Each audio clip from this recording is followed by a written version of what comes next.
Barely 65 miles long and as narrow as a mile wide, Cape Cod is a sliver of sand with an outsized sense of self. Personified by its geography, the Cape juts out into the Atlantic as a determined, flexed arm, as if to say, I'm here, and I'm different. And for the people who live on the Cape, their story and culture is shaped by a fiercely strong sense of place. The homes they built were quaint, the scale small, and all driven by nature and need.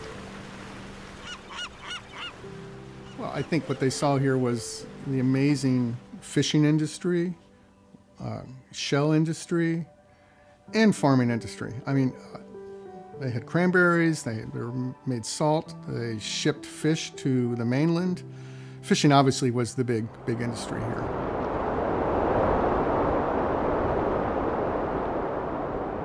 So yeah, it was a very harsh area to live in. I mean,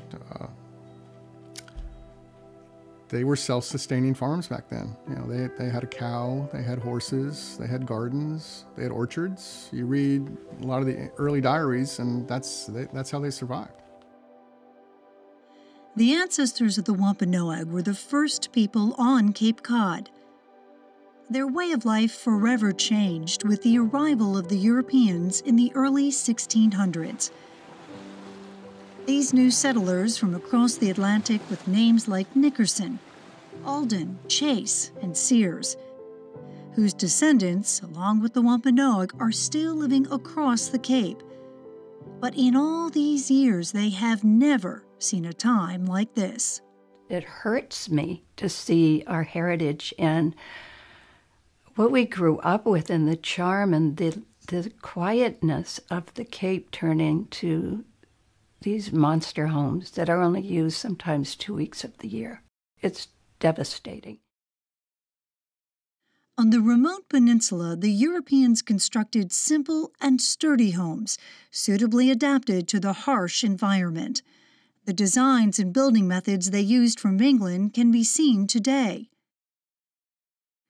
While other parts of the U.S. were changing rapidly, powered by immigrant labor and industrial might, the pace in life moved far more slowly on the Cape. This created a kind of time capsule, where hundreds of older homes and buildings survived into the 21st century.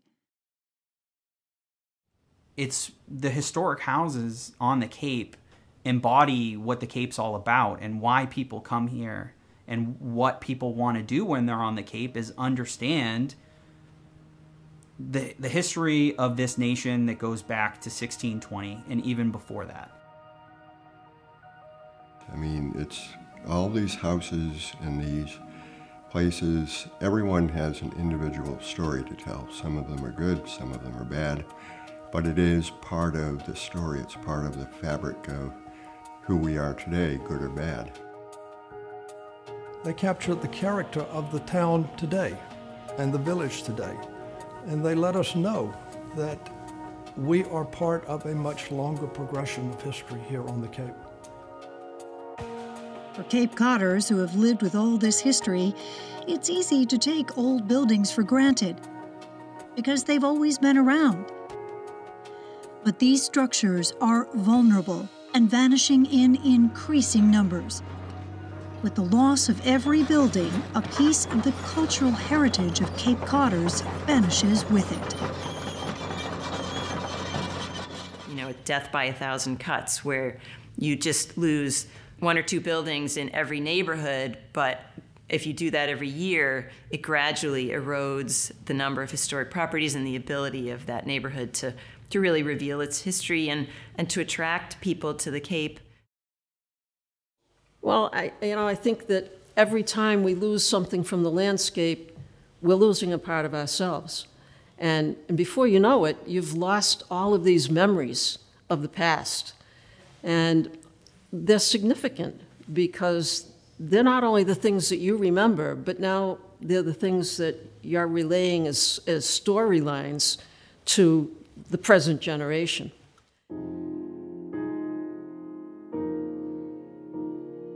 Cape Cod is only one of a handful of places where people live in and around the homes their ancestors built, and what they built tells their story. Living in a historic house feels like I'm part of something. Our family is part of something. We are adding on to a story that was already there for over 100 years before the house became part of my family. I'm fascinated by the fact that every house has a story, and very few of us know what it is. Even if we live in the house, we may not know what the story is.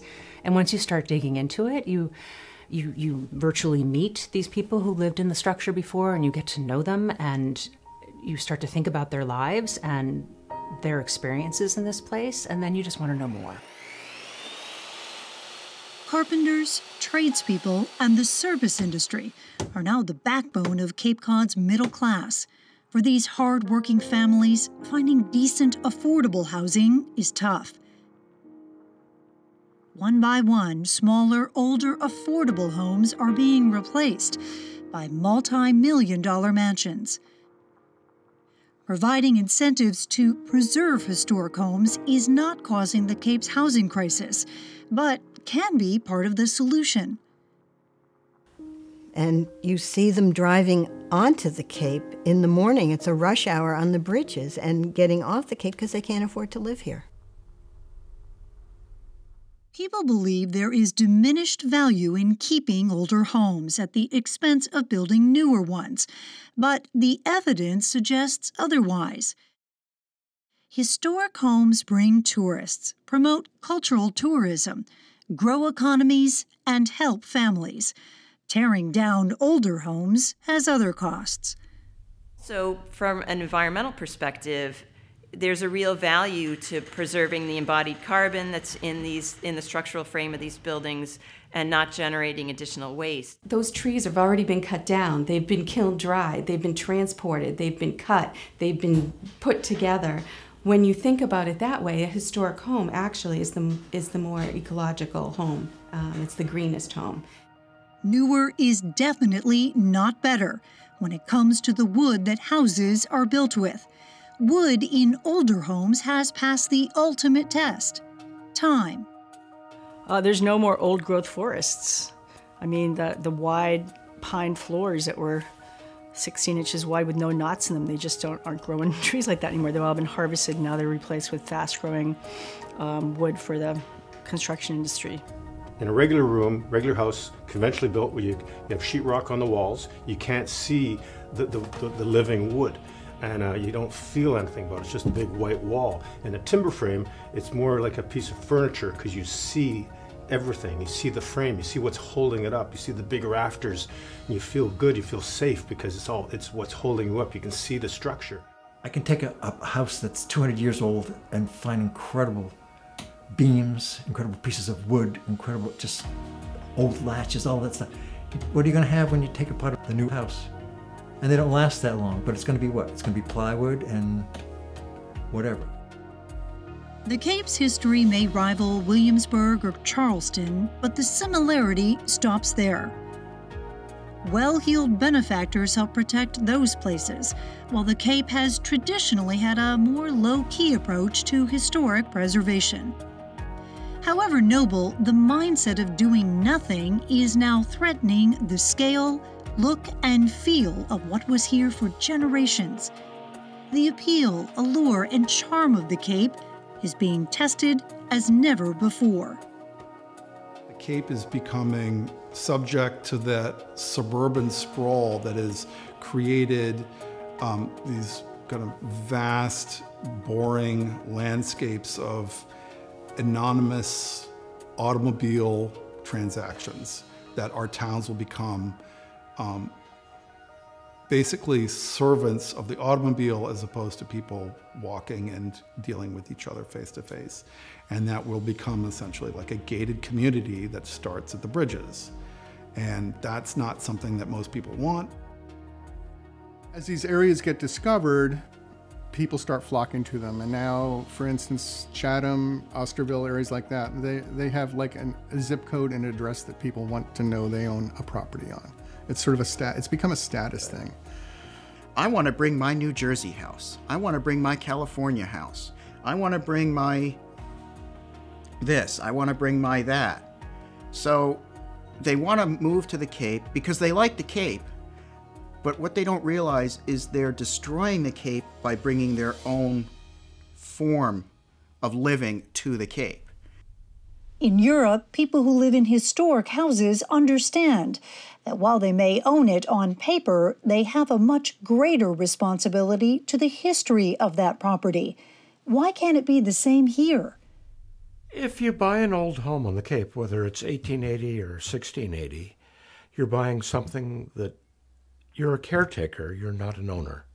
Because our time here is limited, but the house has been here for anywhere from 100 to 300 years. Chronologically, of course, they're newer. I mean, we can't go to a 1,000-year-old cathedral in North America. We just can't do it. But that doesn't mean that the stuff that we have isn't of value. When you tear a house down today, you simply cannot rebuild it to look like an old house. It will, number one, necessarily be larger because building codes require higher ceiling heights and all kinds of other things added to a house that change its appearance.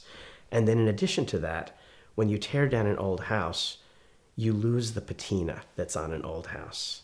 That slight worn texture that you see on an old house never gets replicated.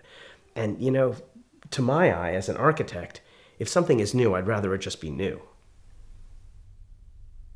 Cape Cod is an experience that we feel the moment we finally cross the bridge.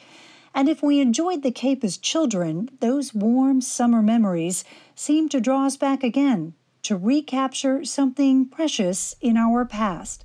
A lot of people come here and have kind of prime youth experiences that resonate through their life and that they're full of all sorts of wonderful memories of connection, of family, of kind of like sensory novelties, going into salt water for the first time, or the temperature shock off of Nauset, or, you know, whatever it could be, or the smell of bayberry walking down there. And it's like, these are things that stick with people. This is not just about saving historic houses. There are iconic shops and restaurants that families have enjoyed for generations, and they give the Cape its unique and defining charm. This building in the center of Brewster was constructed as a church in 1852 and converted into a general store in 1866.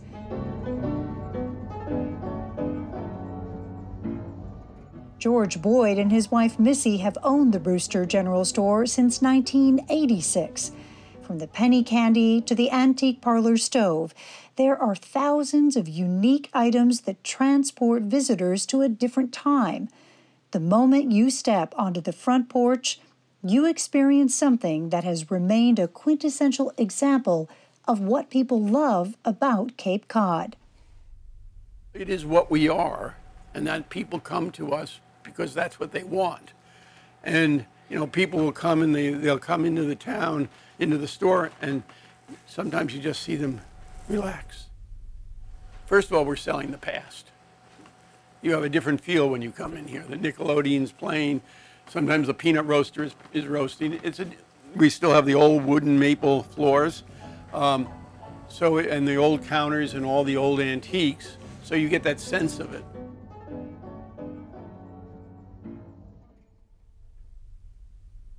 What worked in the past will not work now, as the changes overtaking Cape Cod need to be managed with reasonable, common-sense solutions. The first step is slowing things down before the wrecking ball arrives. Well-crafted demolition delays give owners and communities critical time to collaborate and come up with sensible options to preserving historic structures. The power is with the people on Cape Cod. In New England town meetings, voices are heard and votes count. In the town of Barnstable, there's now an 18-month demolition delay that's not designed to be punitive. It's mainly to get the community to understand what's involved and what's going to happen, and also for the owners to maybe give it a second thought. Changing the rules won't solve everything. Deep-pocketed homeowners and developers who are determined to get what they want are hard to stop. The challenges are daunting, but must be met with reasoned, achievable solutions that manage change to the benefit of all. It's a compromise. It's a blend. It's got many faces of significance. It's a blend of all types of restoration, rehabilitation, stabilization, replication. There's documentation of the history, repurposing of the original elements. There's so many, preservation has so many faces, it's not just one. Realtors have an important role and responsibility in shaping the Cape's future. You know, you just handwrite a letter to various historic societies saying, this property is at risk, it's going to be marketed for sale. Please spread the word to people who love historic properties so that we can connect them and hopefully save this house. It has been very successful, and I've been able to save some properties. If you market to the right people, you are not going to take a hit on the price. In fact, I think you can get more for a historic home, and I can prove it. So across the Cape, when I do comps, when I'm doing a listing appointment, I always comp against other historic properties. And across the board, it doesn't matter. The historic home will invariably be worth more than a non-historic home of the same square footage. Another resource to save the Cape's historic structures and streetscapes is already working. But the value and role of historic commissions isn't always appreciated, fully understood, or utilized. Across the Cape, historical commissions are filled with legions of committed volunteers, hailing from old families and new. From all walks of life, these hard-working people are dedicated to finding reasonable approaches to saving historic structures. These commissions work with homeowners, builders, and architects, not as adversaries, but in the interest of the communities they serve. They can't do it alone. They need help and support. That starts with a conversation. There is a perception out there that we're stodgy obstructionists, that we are looking to prevent progress. We're looking to change that. We're not looking to stop progress. We're looking to manage progress in a way that preserves our rich history, our heritage, our sense of place. There is another tool available to saving historic houses that's been used for centuries: the pattern book. In cities and towns across the U.S., including the Cape, the pattern book gave homeowners and builders a user-friendly manual that was a creative force in helping to shape the look and feel of main streets. Well, somebody wanted to build a house. Well, what kind of house do I build? But there was a pattern. In other words, drawings of these are the kind of houses that we have in town. Generations of ingenious Cape Codders kept their historic homes, or at least parts of them, making renovations to fit their needs. People utilized the resources that they had and didn't see the need to take things down just to build something new. And, you know, a lot of times they couldn't use the whole house or couldn't save a house, and they'd take the timber from it. I won't say simple process, but it's a process that was done quite a bit, because we don't need it here, but I need it somewhere else, so why not take it apart and put it together? It's a lot easier than cutting all that wood from scratch and then building it from scratch when those pieces of material are still in excellent condition. Some houses around here were even built out of salvaged timbers from shipwrecks. Preserve this stuff, find a new home for it, repurpose it. Maybe even repurpose a few old beams into your new home. Repurpose a door frame, repurpose a window. Don't dumpster it. Don't throw it all away, because you can't replace it. There is no more. The challenge of keeping a historic house is nothing new. In Brewster in the 1880s, Albert Crosby wanted to save his modest boyhood home and give his young bride, a Chicago burlesque dancer, a grand mansion befitting the lavish parties she loved to host. Crosby's solution was building a 35-room home enveloping the older house, and it would take another generation of dedicated volunteers committed to the Crosby Mansion to preserve it for our enjoyment today. The modernist movement in the early 20th century is an important part of Cape Cod history. By the Cape standard, these 80-year-old houses may not seem that old, but the Cape Cod Modern House Trust was created in Wellfleet because this is another important part of history that should be preserved. Actually, the modernist houses have an ethos of small, green, very low impact. They're very, very respectful of their sites. You have to give people context for who did it, why, what is part of this moment in history, and how does it tie into the story of the town and the cultural story of the country. So I'd say that's a very important part of it. You can't say, hey, here's a cool building, let's save it. These modernist masterpieces, some of which you can rent, are filled with stories about people who stayed in them. European artists, intellectuals, and architects escaping World War II were drawn to the Cape. Among them, luminaries like Walter Gropius, who designed the JFK Federal Building in Boston. Historic houses all over the Cape are filled with stories. These human stories, like the houses themselves, are hiding in plain sight. For generations, the Cape has attracted people from all walks of life, from artists to actors, business magnates to playwrights. How many people know that Helen Keller and her teacher Anne Sullivan spent time in Brewster? It's not only historic structures that need protecting, but the stories of the people who were inside also need to be told and preserved. In the 1970s, a group of concerned Falmouth residents joined forces to save historic Highfield Hall in Gardens. It's a classic example of adapt and reuse, as a historic mansion built in the 1800s was transformed into a cultural center, a treasure for the entire community.